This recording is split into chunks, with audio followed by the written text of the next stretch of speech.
wavelength of a photon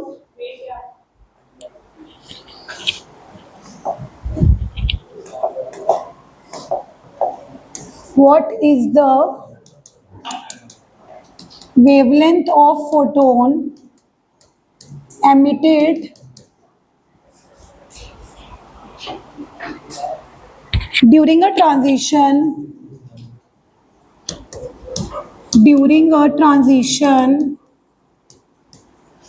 from n equals to 5 to n equals to 2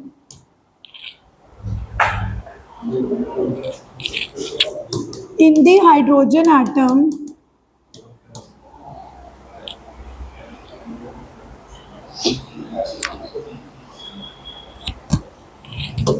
also calculate frequency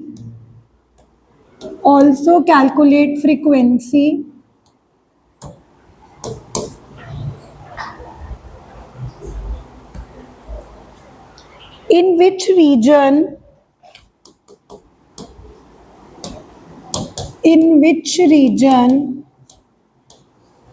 will the electromagnetic radiation will lie.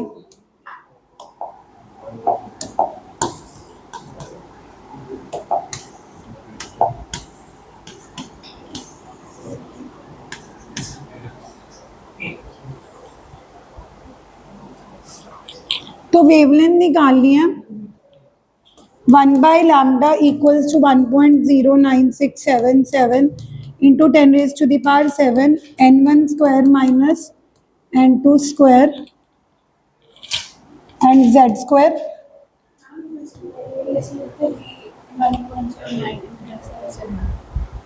Show नहीं करना teacher को कि तुम short ले रहे हो, शो करो 10967 रफ में तुम 1.09 लो, फॉर्मूला मत चेंज करो ना, नहीं तो टीचर कहेंगे फॉर्मूला ही बदल दिया। अब सबसे पहले तो यहाँ पे तुम कहोगे कि मैम पहले तो आपने z लिखवाया नहीं, यहाँ पे मैं z इसलिए लिखवा रही हूँ कि अगर ये क्वेश्चन हीलियम के लिए हुआ फिर आपको ऊपर z की जगह 2 लेना पड़ेगा।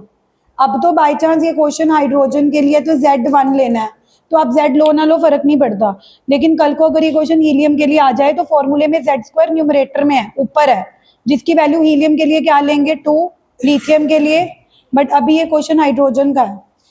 n2 क्या लेंगे? हाँ नहीं, only for hydrogen, helium and lithium.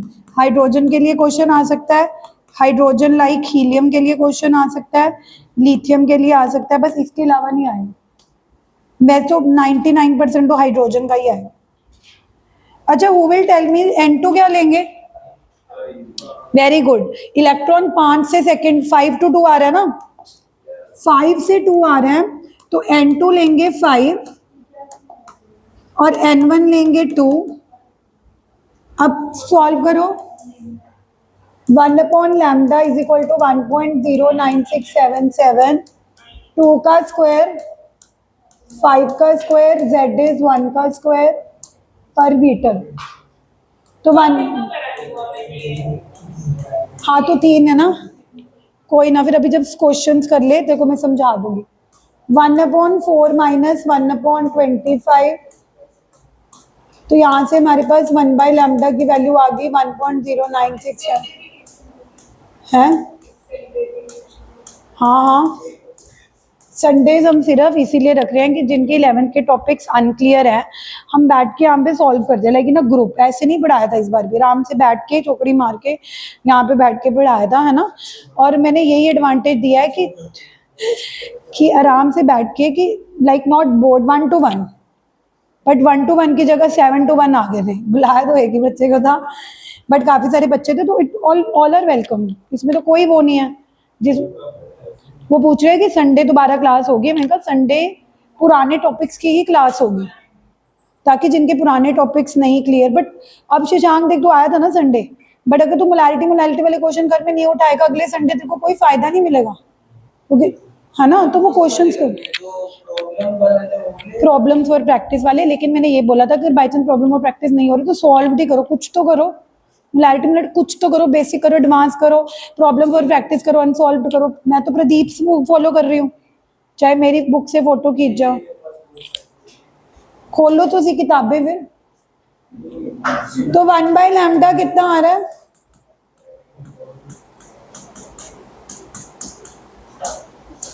अब इसको रेसिप्रोकल लेना पड़ेगा क्योंकि उन्होंने 1/λ निकालने के लिए बोला है कि लैम्डा। यस, क्वेश्चन में 1/λ वेव नंबर निकालने के लिए बोला है कि लैम्डा। तो लैम्डा के लिए क्या करना पड़ेगा? टेकिंग रेसी, तो जैसे ही आप रेसिप्रोकल लोगे तो 100 ऊपर चला जाएगा, 1.09677 इंटू 21।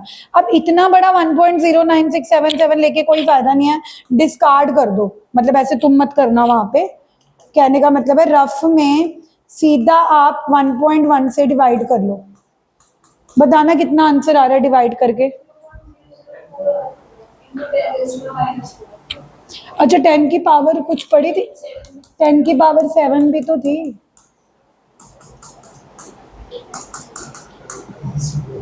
इसको सॉल्व करके कितना आ रहा है?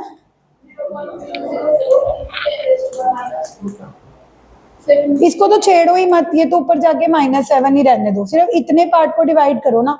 इसको पावर को जो 10⁻7 है वो तो सीधा सीधा ऊपर जाके -7 हो जाएगी, उसको अभी मत छेड़ो। सिर्फ इतना बताओ कि 100 को जब आप इससे डिवाइड करो कितना आ रहा है। पहले तो 21 को 11 से मल्टीप्लाई कर लो, 21 टू 31। तो अगर मैं 100 को 231 से डिवाइड करती हूँ तो आई थिंक ये 4 पे जाएगा। 4 12 6 1 4 0 नहीं आएगा। 231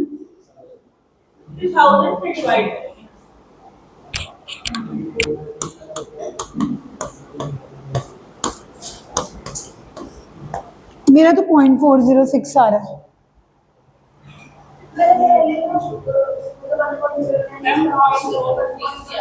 पॉइंट 433 आ रहा है। चलो एक मिनट, 0.433 इंटू 10⁻⁻7 आ गया। अब अगर मैं 2 डिजिट्स राइट शिफ्ट 4.3 तो मैं तो 100 ही ले रही हूँ, तुम्हारा 1000 कैसे बन रहा है? फिर ऊपर जाएगा तो 11 इंटू 21 में फिर 230। अच्छा ठीक है, तो क्या आ रहा है? एक मिनट, 4.3। हाँ अब ध्यान से देखो, तुमने क्या करना है, ये आ गया, ये डेसिमल 2 राइट शिफ्ट कर दो। जैसे ही राइट शिफ्ट करोगे तो पावर बढ़ जाएगी, ये नैनो बन गया, तो आंसर इज 432 नैनोमीटर। देखो कभी भी ना 10 की पावर 7 को तो छेड़ा ही मत करो, क्योंकि वो ऊपर जाके 10⁻⁻7 रहेगी, तो उसको -9 बनाना बहुत आसान है, क्योंकि मैंने आपको पहले भी बताया था कि यूजुअली वेवलेंथ के आंसर हम नैनोमीटर में रिप्रेजेंट करते हैं, है ना। लेकिन अगर आप पहली 10 की पावर 7 जो सीधा सीधा नीचे है, क्योंकि वो फॉर्मूले में है, वो ऊपर जाके -7 रहेगी, तो उसको -9 में बदलना आसान है, क्योंकि -7 तक तो वो पहुंच ही चुकी है।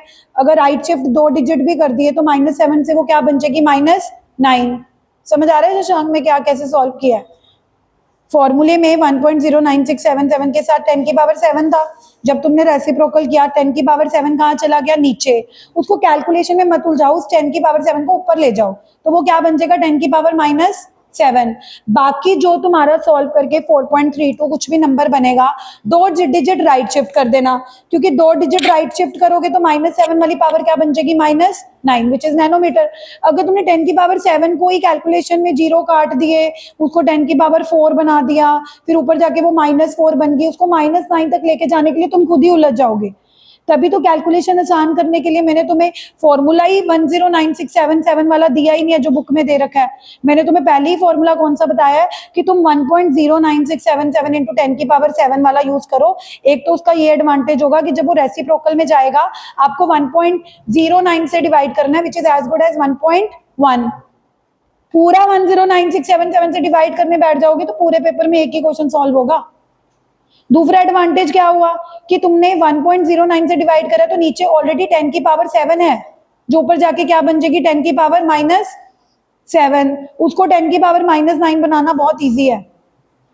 पढ़ाना टॉपिक, फॉर्मूला दिखाना तो कोई टीचर भी कर देगा, लेकिन ऐसे पढ़ाना कि तुम्हारा न्यूमेरिकल भी सॉल्व और तुम्हारा आंसर भी आए, अगर मान लो मैं तुम्हें ये वाला फॉर्मूला बताऊं ही 9 × 10⁻⁷ वाला, सीधा बेसिक फॉर्मूला जो पेपर में क्वेश्चन में दे रखा है बुक में 109677 वाला, तुम क्वेश्चन सॉल्व भी नहीं कर पाओगे। तभी मैं तुम्हें खुद यहाँ पे सॉल्व करके दिखा रही हूँ कि आंसर भी निकालना। अब यहाँ पे एग्जैक्ट आंसर 434 आया हुआ है, तुम्हारा कितना आया है 430। इन्होंने 109677 से डिवाइड कर रखा है, इन्होंने ये हमारी तरह 1.09 1.1 अप्रोक्सीमेशन नहीं भी करी, तो उनका आंसर कितना आया हुआ है 434। और तुम्हारा कितना आया है, कितने का डिफरेंस है, 2 का डिफरेंस नहीं है, 2 नैनोमीटर का डिफरेंस है, 0.0000002 का, 2 का भी डिफरेंस नहीं है। ये तो तुम्हें लग रहा है ना कि 434 और 432 में कितने का डिफरेंस है, 2 का। यूनिट्स देखो, नैनोमीटर में तो 2 नैनोमीटर का डिफरेंस कोई डिफरेंस ही नहीं है। कितना डिफरेंस हुआ 0.0000002, विच इज नथिंग। ठीक है, अगर कटेंगे ना तो बोला मैम काट लो, खुश रहो। और क्या, इसके तो नंबर कटने ही नहीं चाहिए।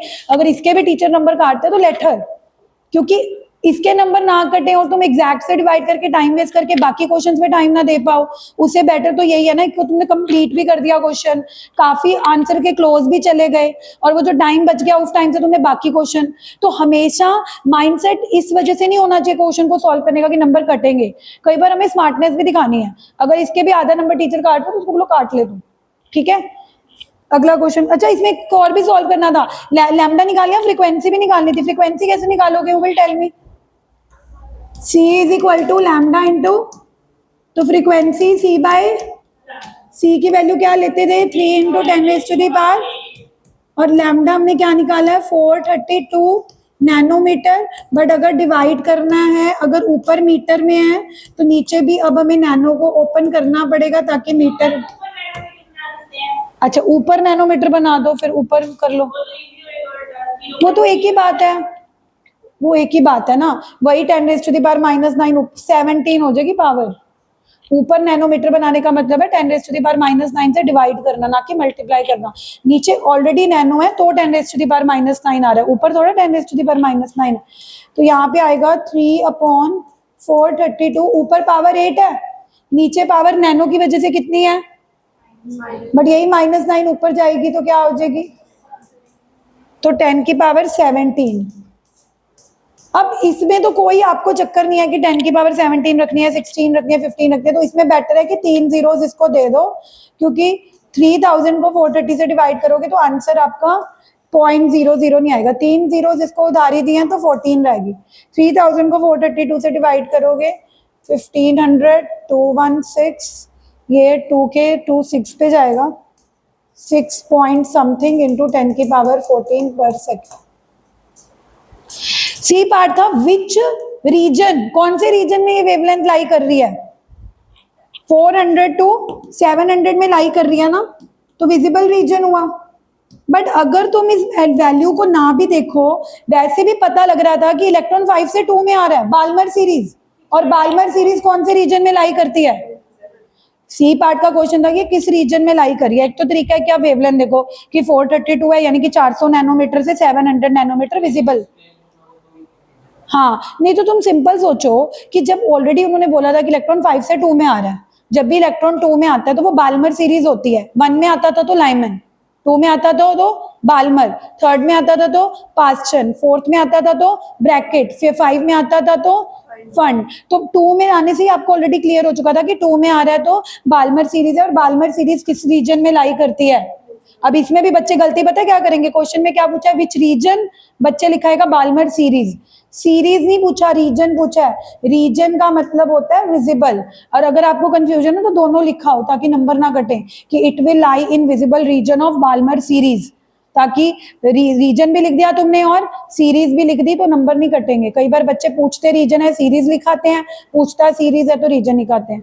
ठीक है, तो रिडबर्ग फॉर्मूला क्लियर हुआ, ना सिर्फ क्लियर हुआ, कैलकुलेशन भी पता लगी कि हमने अपनी कैलकुलेशन को अपना इजी बनाया है बाय नॉट टेकिंग 109677, रादर 1.09677 और उसके साथ 10 की पावर हमने क्या ली है 7। नीचे डिनोमिनेटर में जाने से क्या फायदा होगा कि 1.09677 से डिवाइड करना है तो सिर्फ 1.09 से डिवाइड कर लो या 1.1 से डिवाइड कर लो। दूसरा एडवांटेज क्या होगा कि वो जो 10 की पावर 7 है वो ऊपर जाएगी तो वो किस फॉर्म में रह जाएगी 10 की पावर -7, तो उसको नैनोमीटर बनाना सौखा है क्योंकि जो भी वैल्यू आ रही होगी 2 डिजिट राइट शिफ्ट कर लेना। तो ये ट्रिक्स ना बुक में दे रखी है ना बुक में ऐसा कोई फॉर्मूला दे रखा है, तो इसलिए बच्चा रिडबर्ग फॉर्मूला लगा देता है, कैलकुलेशन में अट जाता है, आंसर छोड़ देता है, लेकिन तुम एटलीस्ट आंसर निकाल के आओगे। और अगर तुम रियल आंसर के काफी क्लोज हो तो teacher will not deduct marks as far as I will not मतलब डिडक्ट।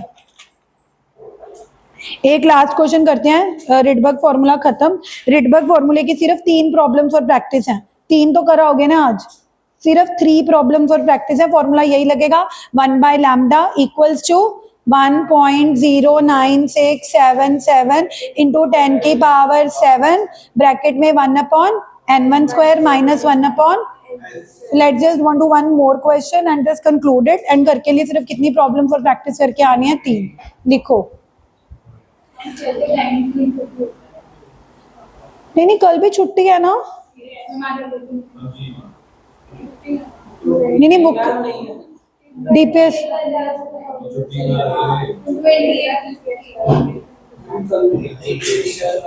28 से छुट्टी है पटेल में भी।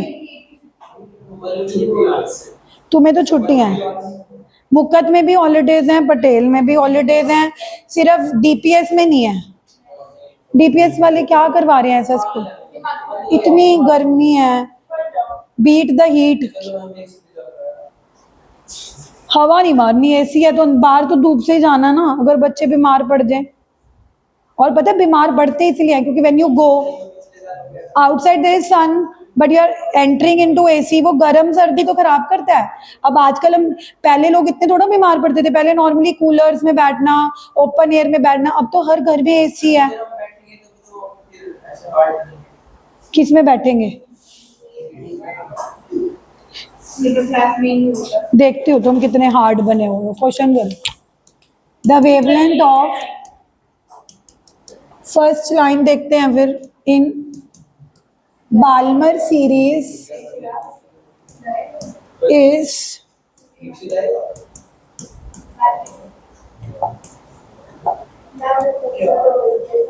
फर्स्ट लाइन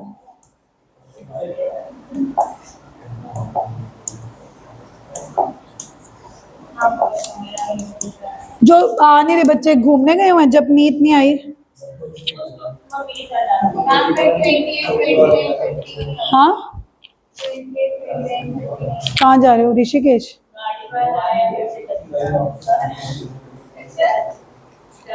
और आप कब जा रहे हो वृंदावन? इतनी भीड़ है, मैं तो कहूंगी मत ही जाओ, बुरा।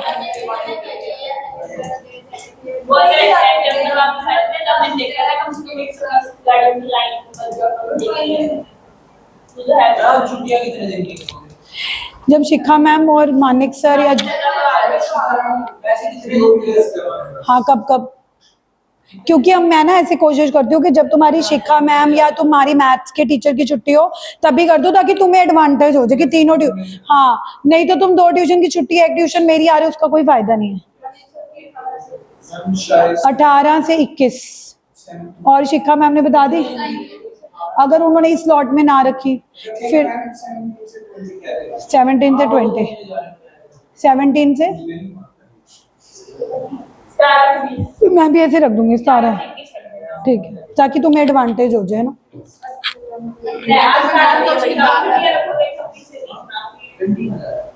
क्या वैसे पर्सनली किसी का अगर कोई काम है वो तो हर कोई अपनी छुट्टियां लेता ही है, बट मैं ये हमेशा सोचती हूँ कि वेकेशन कम से कम तीनों ट्यूशंस की सेम टाइम। किसका क्या बना? हाँ चलेंगे, अभी सारे बच्चे घूमने गए हुए हैं, सब आ तो जाए वापस। अर्चना मैम के पास वो छुट्टियां नहीं करेंगे।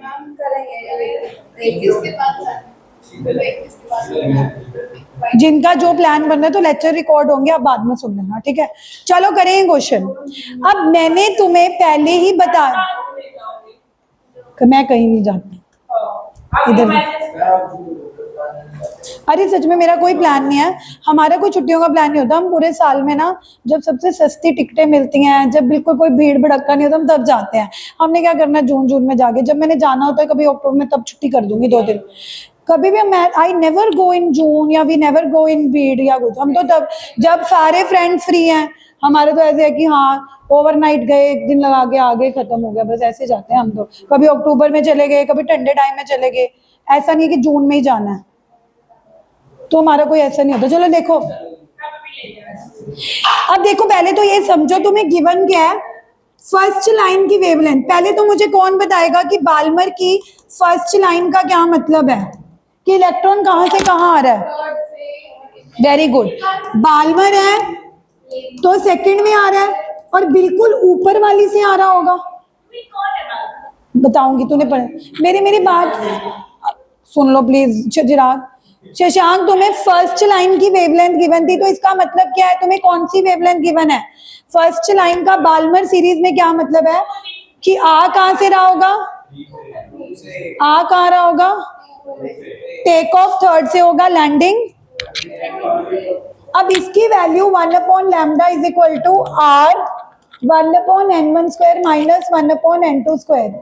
यानी कि ये वैल्यू आपको गिवन है, कितनी गिवन है, लैम्डा 656, n1 की वैल्यू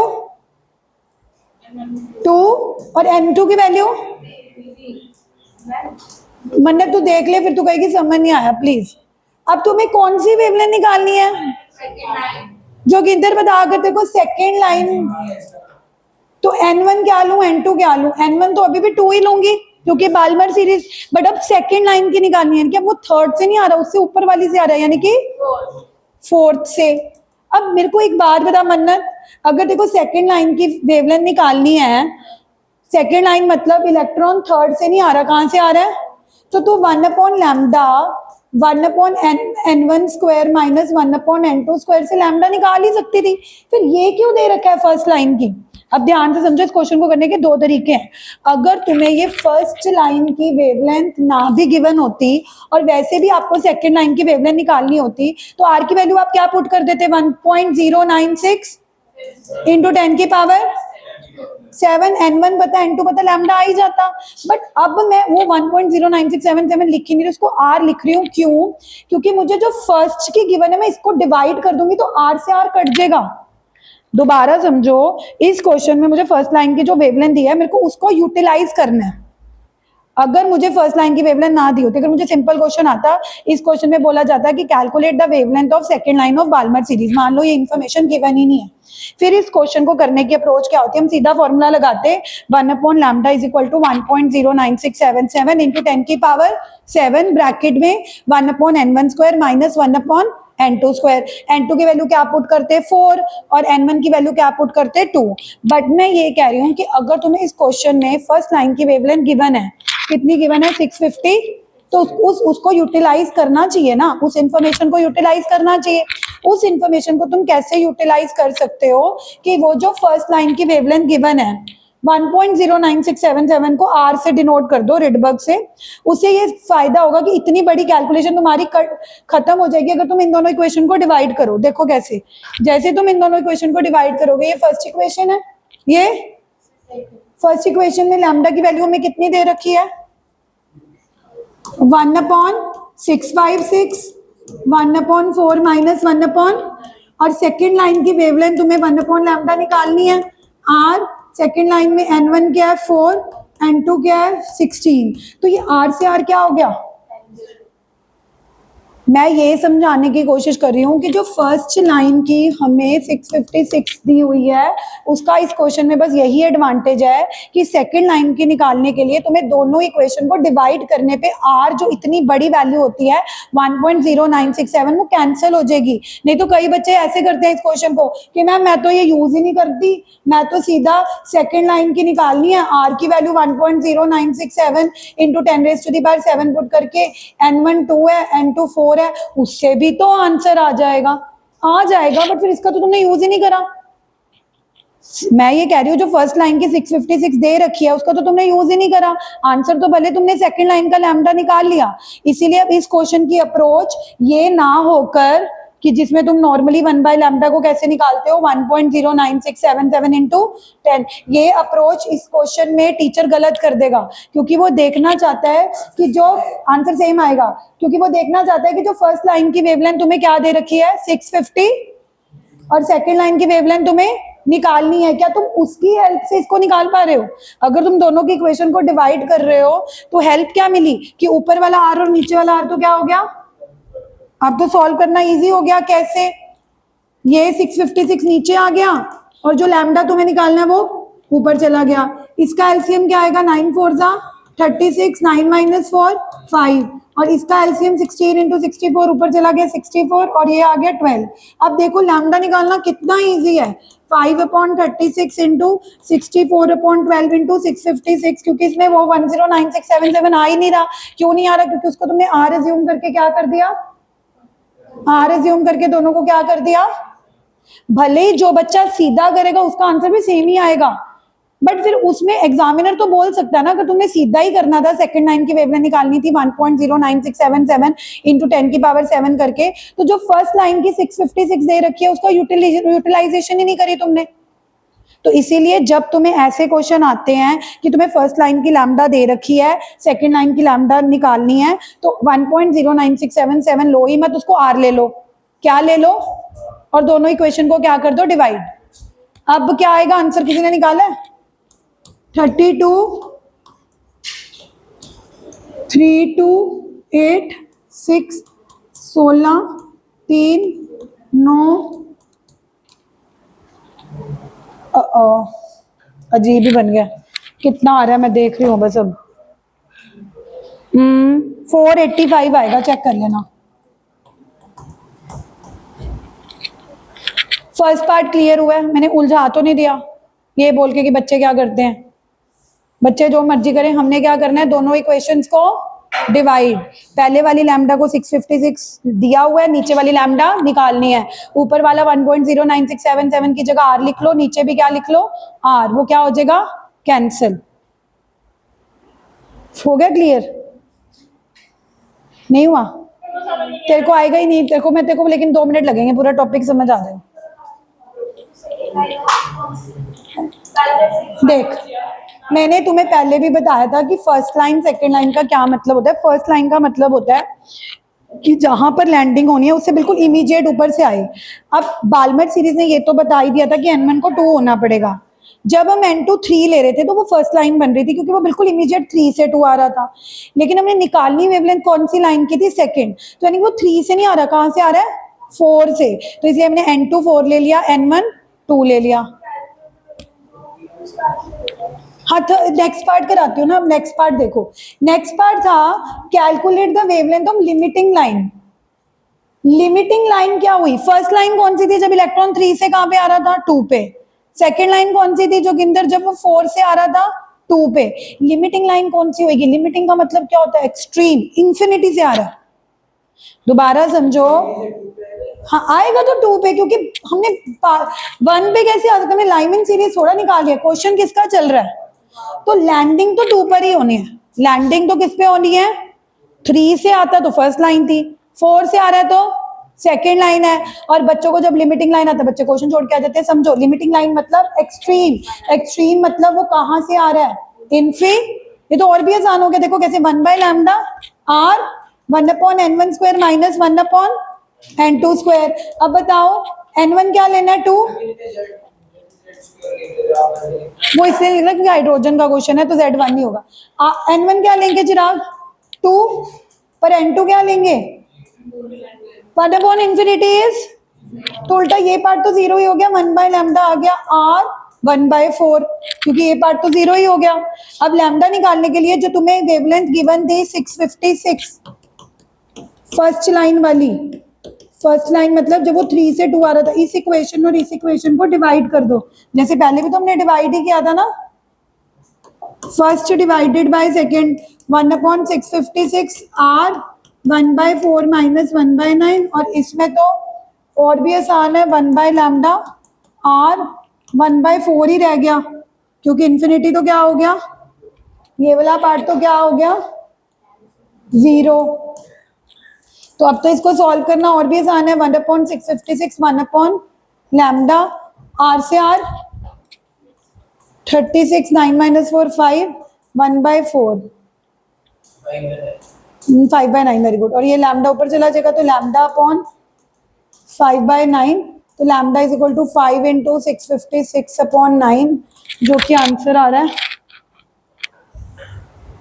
364.4। समझ आया ये क्वेश्चन? ये क्वेश्चन रिडबर्ग का एडवांस क्वेश्चन है, क्योंकि इसमें हम इस क्वेश्चन को आर की वैल्यू 1.09677 × 10⁻7 को पुट करके नहीं कर रहे, बल्कि क्या कर रहे हैं कि जो हमें पहली इंफॉर्मेशन दे रखी है कि पहली लाइन की वेवलेंथ 656 है, उस इक्वेशन को फर्स्ट इक्वेशन मान रहे हैं, और जिसकी वेवलेंथ निकालनी है उसको 1/लैम्डा मान रहे हैं, और दोनों इक्वेशंस को क्या कर रहे हैं, डिवाइड, ताकि आर से आर कट जाए, और जो ऊपर 656 हमें दे रखी है क्रॉस मल्टीप्लाई करके हम लैम्डा निकाल लें। ऐसे ही हमने सेकंड क्वेश्चन को करा, लिमिटिंग लाइन की वेवलेंथ निकालनी थी, तो हमने आर की वैल्यू नहीं पुट करी 1.09677, बल्कि n1 और n2 इन्फिनिटी ले लिया, ये पार्ट 0 हो गया, तो हमारा आंसर आर की टर्म्स में आ गया। किसकी टर्म्स में आ गया? तो जो हमें फर्स्ट लाइन की वेवलेंथ गिवन थी 656, वो भी हमने किसकी टर्म्स में निकाल रखी थी, आर की टर्म्स में। तो ऑब्वियसली जब हम दोनों इक्वेशन को डिवाइड करेंगे, आर से आर क्या हो जाएगा, फिर से मैं बोल रही हूँ कि जो लिमिटिंग लाइन की वेवलेंथ यहाँ पर एक्चुअल तरीके से करेंगे कि आर की वैल्यू 1.09677 पुट कर करेंगे, उनका आंसर भी यही आएगा, उनका आंसर भी यही आएगा। बट फिर एग्जामिनर नहीं कहेगा कि अगर मैंने जो फर्स्ट लाइन की वेवलेंथ आपको 656 दे रखी है, आपने डिवाइड करके नहीं करा, आपने तो मैंने जो इन्फॉर्मेशन दे रखी है उसको यूज ही नहीं करा, तो हो सकता है वो नंबर काट ले। इसीलिए ऐसे क्वेश्चंस में जिसमें एक वेवलेंथ गिवन होती है और दूसरी वेवलेंथ निकालनी होती है, ट्राई करा करो कि उस इंफॉर्मेशन को और जो चीज निकालनी है उन दोनों को इकट्ठे डिवाइड करके यूज करो। समझ आया है? तो आज सिर्फ आपको रिडबर्ग फॉर्मूले की सिर्फ कितनी प्रैक्टिस और प्रॉब्लम दूंगी, 3। उसके बाद तुमने क्या करने हैं, जो बच्चे संडे को आए थे या नहीं आए थे, क्योंकि जो नहीं भी आए थे वो कोई मोलारिटी में टॉप नहीं है, इसीलिए प्लीज फर्स्ट एक्सरसाइज एडवांस वाली नहीं, जिसकी प्रॉब्लम आज कुमुद ने पूछी है वो अभी तो एडवांस नहीं है, वो बेसिक क्वेश्चन ही है। वो वाली एक्सरसाइज में कितने क्वेश्चन दे रखे हैं, 8। वो करो, तभी अगले संडे तक तुम्हें लगेगा कि हमें कुछ आ रहा है। हाँ, इसकी भी फोटो भेजूंगी, कंफ्यूज तो नहीं होगे ना? मोलालिटी वाली भी फोटो भेजी हुई है, एक बार दोबारा भेज दूंगी। ये तुम्हारा चैप्टर 1 रिवाइजन चल रहा है, और रिडबर्ग फॉर्मूले के सिर्फ कितने क्वेश्चन भेजूंगी, 3। जितना जितना मैं काम दे रही हूँ ना, अगर वो भी शिद्दत से करते रहो, तुम्हारी ऑटोमेटिकली केमिस्ट्री इंप्रूव हो जाएगी, आपको पता भी नहीं लगेगा।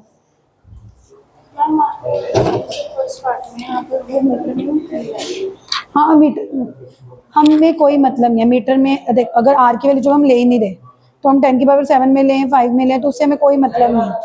वो यहाँ से डिसाइड हो रहा है कि अगर ये नैनोमीटर में है तो नीचे वाला लैम्डा भी किस में आएगा, नैनोमीटर में, क्योंकि यहाँ पे जो भी फैक्टर होगा वो तो कट ही जाएगा। सेंटीमीटर में होगा तब भी कट जाएगा, मीटर में होगा।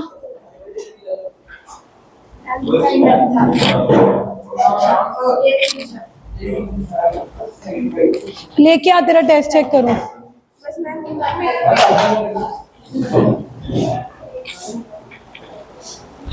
तुम्हारे साथ वो वैभव भी गया होगा, तुम वैष्णो देवी नहीं कह रहा तुम?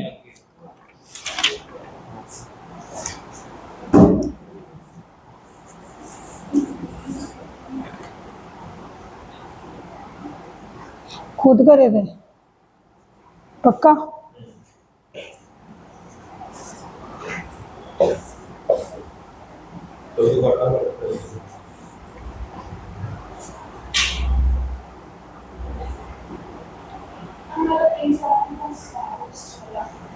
हैं?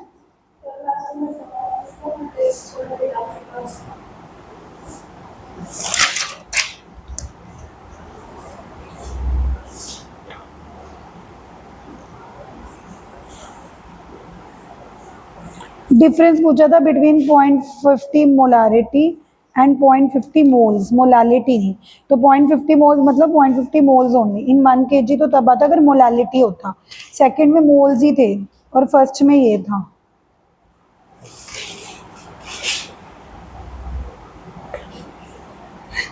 पक्का खुद करे।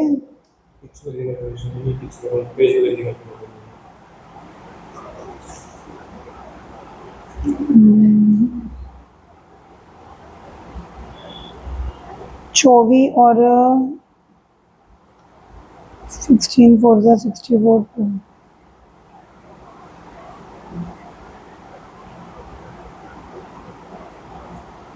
बट अगर वॉल्यूम मिलीलीटर में चल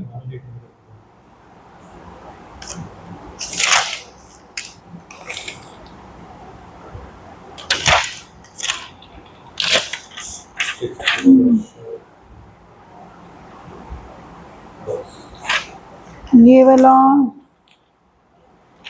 आंसर इसका 15.44 है।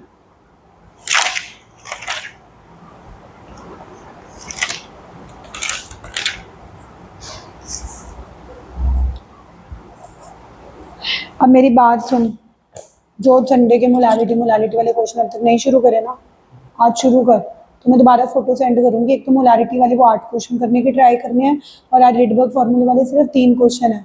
हम 10-11 क्वेश्चन घर में ट्राई नहीं कर सकते, तभी तो कुछ बनेगा, नहीं तो कुछ नहीं। मतलब मैं क्या, कहीं भी लग जा तू खुद, तू इतना तो अब तू इतने ट्यूशन में जा रहा है, इतना तो तेरे को समझ आ ही गया होगा कि चाहे फिजिक्स है, चाहे केमिस्ट्री है, चाहे मैथ्स है, टीचर तो बस समझाने का काम कर सकता है, आगे काम तो तुम्हारा ही है। अगर तुम घर जाके वो क्वेश्चन प्रैक्टिस ही नहीं करोगे, तुम्हें कॉन्फिडेंस ही नहीं आएगा, फिर तुम्हारे नंबर नहीं आएंगे, फिर बच्चा ट्यूशन इधर उधर जाने लग जाता है। ट्यूशन क्या कर लेगी वो, तुम्हारे दिमाग में घोल के कोई अंदर थोड़ा डाल देगी, प्रैक्टिस तो तुम्हें ही करने पड़ेंगे। हाँ तुम प्रैक्टिस करके आ रहे हो, मैं तुम्हारे डाउट्स नहीं ले रही, फिर अलग बात है। तो प्लीज तुम्हें पढ़ना खुद ही पड़ेगा। ओके।